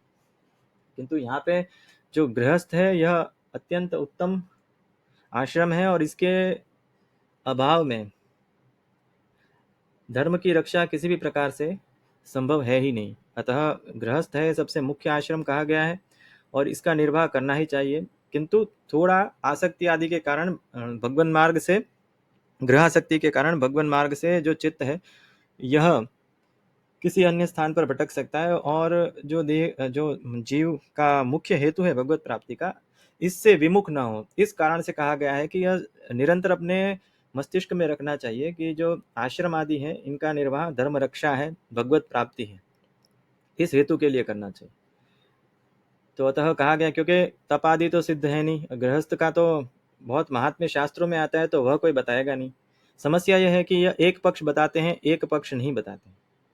जैसे मैंने कहा, श्रीमद आचार्य चरण ने एक स्थान पर श्री सुबोधनी जी में तृतीय स्कंद में शूद्र को सबसे महान कहा है, क्योंकि इनकी वृत्ति से ही श्री ठाकुर जी तुष्ट होते हैं। यद वृत्त्या तुष्यते हरि ही, ठाकुर जी को परम संतोष होता है, क्योंकि सेवा कार्य है, यह बहुत कठिन कार्य होता है, यह कोई साधारण कार्य नहीं है। अर्थात जो समर्थ है उसको इसका अधिकार दिया गया। तो इस प्रकार से बहुत महिमा आती है सर्वत्र शास्त्र में, किंतु यहाँ पे केवल एक पक्ष लेके ये लोग आ जाते हैं वामपंथी, और दूसरा जो महात्म्य बताया है वह नहीं बताते। कश्यप जी स्वयं तृतीय स्कंद में गृहस्थ आश्रम का अत्यधिक महात्म्य बताते हैं कि किस प्रकार से दिति को वह कहते हैं, अपनी पत्नी जो दिति हैं वह उन्हें इस प्रकार से कहते हैं, सर्वाश्रमान उपादाय स्वाश्रमेण कलत्रवान व्यसनार्णवमत्यति जलयानेर्यथार्णवम् यामाहुरात्मनो यर्दम श्रेयस कामस्य माननी यस्यां स्वदुर्मध्यस्य पुमाश्चरति विज्वरः यामाश्रित्येन्द्रियारातिं दुर्जयानितराश्रमे वयम जयेम हेलाभेर्दस्युन् दुर्गपतिर्यथा। कि गृहस्थ आश्रम में इतना अधिक महत्व बताया गया है कि बाकी जो अन्य व्यसन होते हैं, अन्य शरीर की जो पीड़ाएं होती हैं, क्योंकि अन्य जो आश्रम है यह तो अत्यंत साधन आदि मार्ग के अनुष्ठान के कारण ब्रह्मचर्य साधन, इसके अनंतर वानप्रस्थ साधन एवं संन्यास के साधन, यह अत्यंत शरीर को कष्ट देने वाले होते हैं। किंतु जो गृहस्थ आश्रम है इसमें जो स्त्री होती है, इसका महात्म्य बताया है कि इसका आश्रय लेकर, यहाँ तक कहा गया है कि स्त्री का आश्रय लेके पुरुष जो है यह प्रत्येक प्रकार के जो इस प्रकार के व्यसन है, इस प्रकार की पीड़ा है, इसका जय कर लेता है। तो यहाँ तक का महात्म्य बताया है, किंतु कोई ये श्लोक नहीं बताएगा कि किस प्रकार का महात्म्य बताएगा। जहाँ निंदा है तो निंदा किसकी की जाती है कि ऐसे व्यक्ति होते हैं जो धर्म का अनुष्ठान नहीं करते, तो उनकी की जाती है। तो जो शास्त्र धर्म का निरूपण कर रहा है, तो वह जो धर्म का आचरण नहीं कर रहा है उसकी थोड़ी बहुत निंदा तो करेगा ही। तो इसमें क्या है, तो इसमें ब्राह्मणों की भी अनेक स्थान पे निंदा आती है, आचार्यों की, गुरुओं की, यदि वो अपना कर्तव्य नहीं करते तो उनकी भी निंदा आती है अनेक स्थान पे। किंतु यह एक, जैसे मैंने कहा कि एक नैरेटिव सेट किया होता है कि इसी को लेकर चलना है और इसी का प्रचार करना है। तो 100 बार यदि कहा जाए तो जो झूठ होगा वो भी सत्य प्रतीत होगा। तो इस प्रकार की यह एक सामान्य वस्तुएं हैं। तो संपूर्ण शास्त्र पढ़ने के अनंतर ही निर्णय पे आना चाहिए। किसी स्थान से कोई वस्तु लेके एक अर्थ निकाल के इसका और अन्यथा अर्थ करके लोगों को भ्रम में फैलाना यह कोई उचित कार्य नहीं है। तथापि यह सब करते हैं जो धर्मद्वेषी होते हैं। तो इसका उपोद्बोलन न हो, इसके लिए ही जो भी समस्या हो, शंका हो, वह आके अपने आचार्यों से, गुरुओं से पूछनी चाहिए। न गारहस्थ्य बिना देह यात्रा धर्मोपि सिद्ध्यति। यहाँ स्वयं आप श्री आज्ञा करते हैं, गारहस्थ्य के बिना देह यात्रा धर्म ही सिद्ध नहीं होगा। अतस्तस्मिन् स्थितस्यैव यत्किंचित सिद्धि संभव। अर्थात जो थोड़ी बहुत भी सिद्धि कलयुग में संभव है, वह गृहस्थ आश्रम में रहकर ही संभव है। सामान्य न्याय तो यह है कि विवाह आदि की परंपरा अक्षुण्ण रहनी चाहिए और इसी प्रकार से इसका निर्वाह होना चाहिए। और इस पर जिस प्रकार से कुठाराघात वर्तमान समय में हुआ है, इस विषय में एक अन्य विमर्श हम रखेंगे। यह भारतीय संस्कृति सभ्यता के लिए बहुत आज का सबसे बड़ा प्रश्न ही यही है। आज जो वर्तमान परिस्थिति है भारत की, इसमें धर्म रक्षा में सबसे अधिक यदि हानि किसी वस्तु ने की है तो यह विवाह का जो प्राचीन निबंधन है, प्राचीन निर्बंध है, इसका आज जो अवहेलन चल रहा है, आज इसकी अवमानना चल रही है और जिस प्रकार से इसके विरोध में दुष्प्रचार आदि हो रहे हैं, इस कारण से यह एक संपूर्ण षड्यंत्र है, यह स्पष्ट प्रतीत होता है। तो इस विषय में एक पृथक विमर्श हम अवश्य रखेंगे। न गारहस्थ्य विना देह यात्रा धर्मोपि सिद्ध्यति अतस्तस्मिन् स्थितस्यैव यत्किंचित सिद्धि संभव। अर्थात ये स्फुट है कि जो थोड़ा बहुत भी सिद्ध होगा धर्म कलयुग में, वह केवल गृहस्थ आश्रम का आश्रय करके ही होगा, इसके अतिरिक्त और कोई मार्ग नहीं है। आश्रमो द्विविधः कौर्मे तत्रोदासीनको गृही आद्येपि नेष्टकांश चान्त्ये वैष्णवोऽधिकृतस्ततः। अब यहाँ पे कुर्म पुराण में एक संपूर्ण वर्णन आता है। अब थोड़ा समय का अभाव है, अन्यथा मैंने वह संपूर्ण प्रक्रम यहाँ पे कुर्म पुराण से निकाल के रखा था। तो ऐसी इच्छा थी कि कदाचित इसका अध्यापन करूं, किंतु आज थोड़ा समय अधिक हो गया अध्यापन में, अतः यहाँ पे केवल इसका शब्दार्थ ही कर देते हैं। किसी समय में यदि अवकाश रहा तो विशेष वर्णन करेंगे वह पंक्ति दिखा के। आश्रमो द्विविधः कौर्मे तत्रोदासीनको गृही आद्यपि नैष्ठकश्चान्त्ये, या नैष्ठिक नहीं है, नैष्ठिक आता है, नैष्ठिक ब्रह्मचर्य के विषय में है यह, और अंत्ये वैष्णवोऽधिकृतस्ततः। अर्थात यहाँ पे यह कहा गया है कि दो प्रकार के आश्रम कहे गए हैं, प्रत्येक आश्रम को दो प्रकार का कहा गया है और यह सामान्य रूप से कुर्म पुराण में इसका वर्णन आता है, द्वितीय अध्याय में आता है इसका संपूर्ण वर्णन। यदि देखना है तो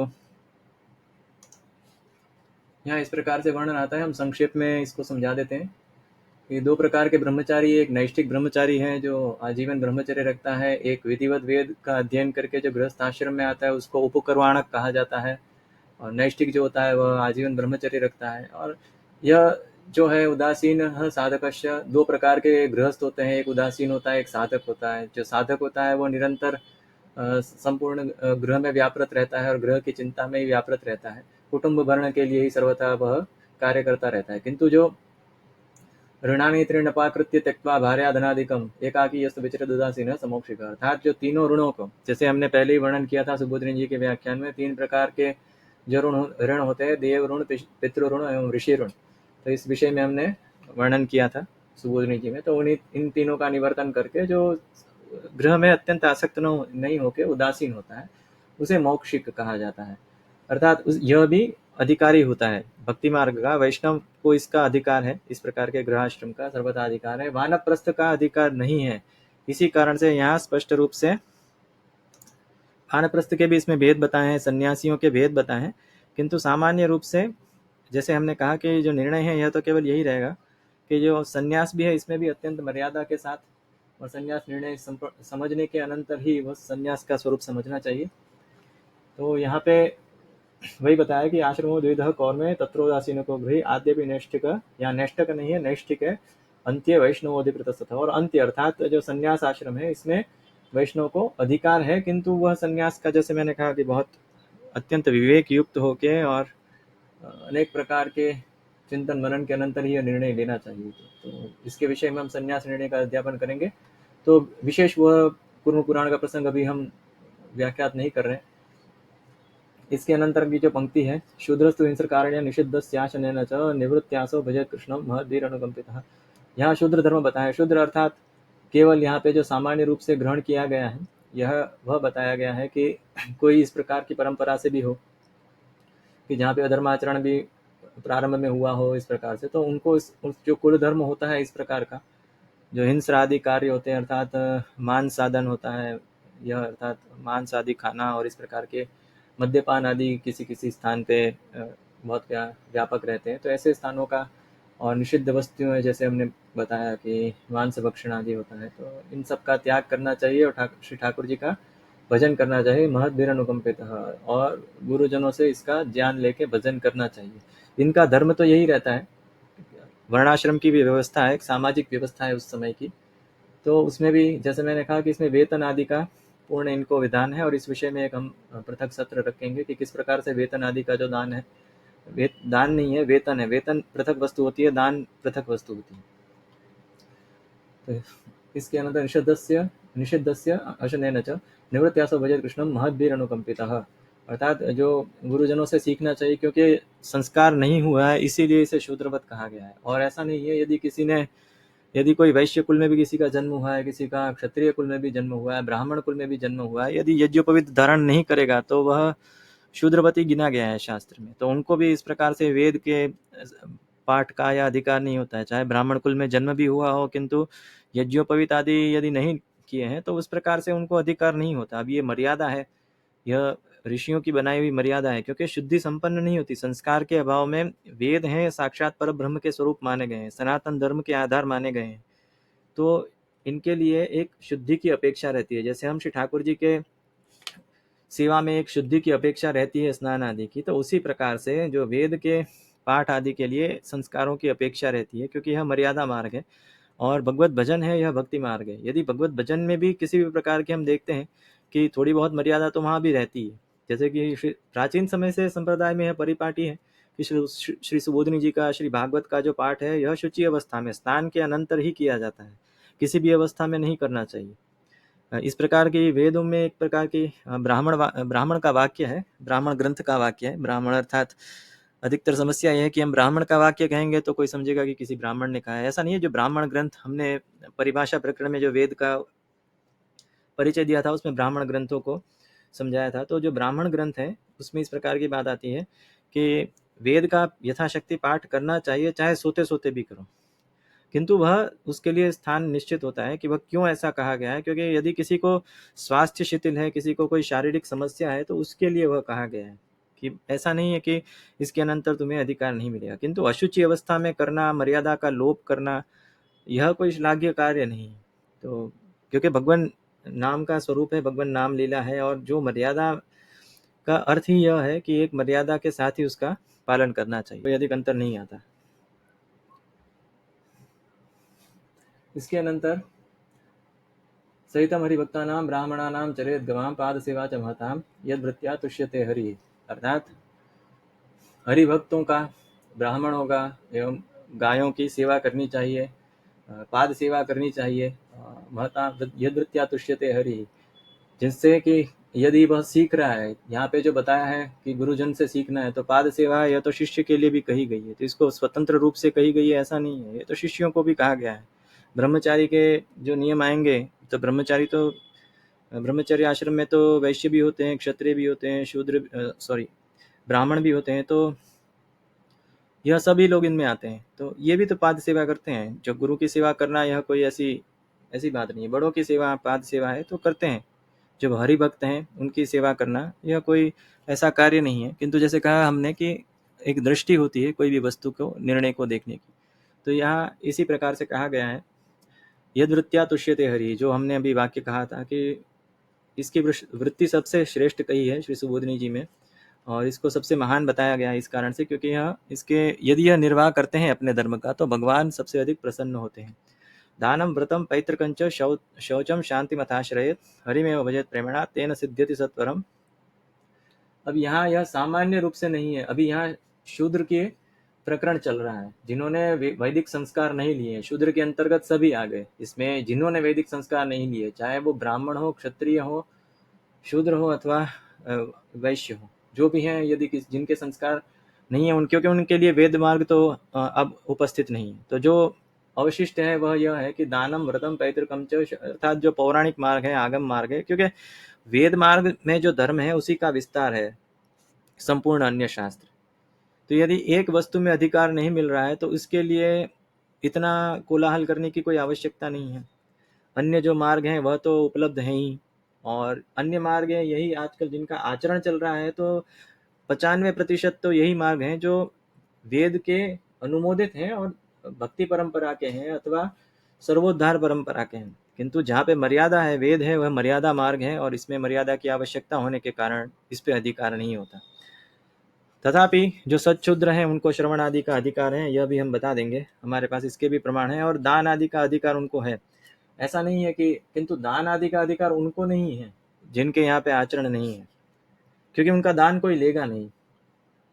ऐसे जो लोग हैं कि जिनके यहाँ पे मद्यपान आदि होता है, मांस भक्षण होता है, इस प्रकार के लोगों से तो दान भी नहीं लेना चाहिए, अन्न भी नहीं लेना चाहिए। किंतु यदि कोई ऐसा कहता है कि यह सामान्य रूप से शूद्रों के, सामान्य रूप से नहीं होता, जहाँ जहाँ शास्त्र में ऐसी बात भी आती है वह ऐसे लोगों के लिए होता है। और शूद्र जैसे मैंने कहा कि केवल इसका नहीं, जो जिनको यज्ञोपवीत नहीं है उनको वही कहा गया है सामान्य रूप से। देखो यहाँ पे हम बताएंगे एक उदाहरण इसका। शूद्रास्तु ये दानपरा भवन्ति व्रतान्विता विप्रपरायणास्तु अन्नहि तेषां सततं सुभोज्यं भवेद् द्विजैर्दृष्टमिदं पुरातनैः तस्मात् दानं प्रकर्तव्यं प्रतस्थेन प्रयत्नतः सर्वपापविनाशाय महत्सुखविवृद्धये। ये वाणी पुराण का, अग्नि पुराण का वाक्य है।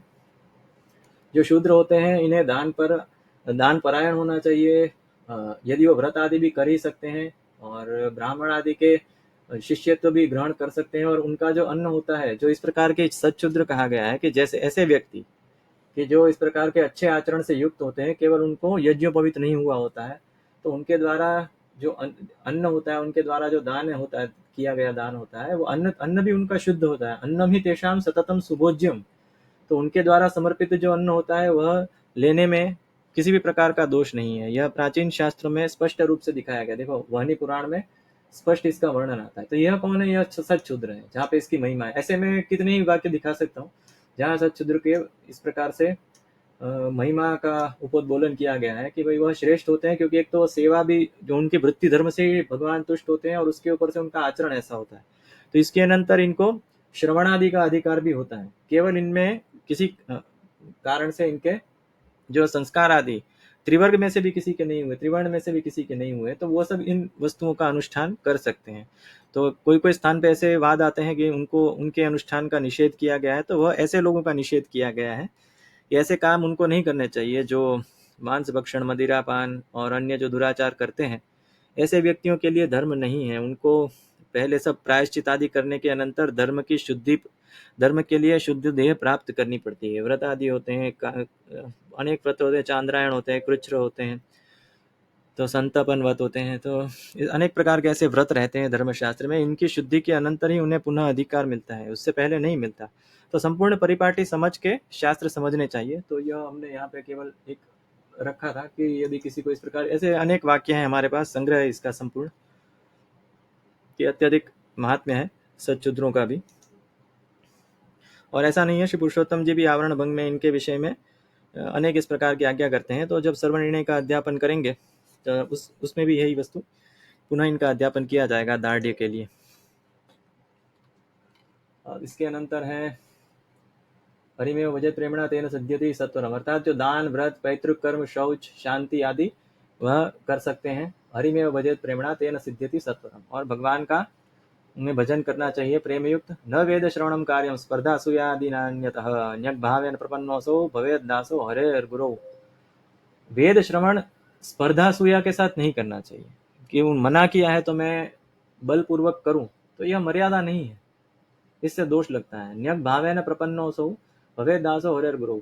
यदि कथा श्रवण चल रहा है, यदि कोई सुबोधनी जी आदि की कथा चल रही है, तो उसमें वेद वाक्य आने ही वाले हैं। स्वतंत्र रूप से कोई वेद का प्रकरण पढ़ाया जा रहा है, तो श्रवण आदि करने का अधिकार सच्शूद्र को तो है ही, किंतु उसको नहीं है जो इस प्रकार के विपरीत आचरण कर रहा है, उनको तो नहीं है, क्योंकि वेद स्वयं भगवत वाणी है, भगवत निश्वास है।